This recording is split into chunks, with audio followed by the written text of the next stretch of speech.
এখন থেকে ফোন কলের মাধ্যমে দেশের যে কোনো প্রান্ত থেকে অভিযোগ জানানো যাবে বিএনপির কাছে।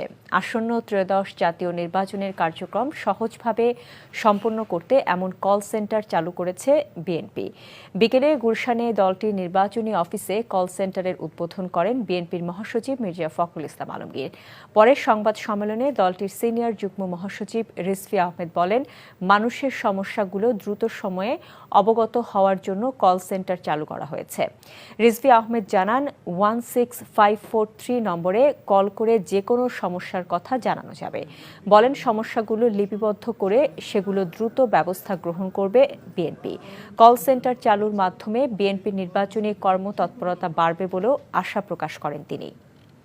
এই কল সেন্টারে যে কোনো নাম্বার থেকে যে কেউ 16543 যে নাম্বারটি বললাম, এই নাম্বারে রিং করে স্থানীয় পর্যায়ে, এটা সারা দেশের জন্য, উত্থাপিত যে কোনো সমস্যা সেখানে কল করে জানাবেন এবং আমাদের 6 জন অপারেটর সেটি লিপিবদ্ধ করবেন।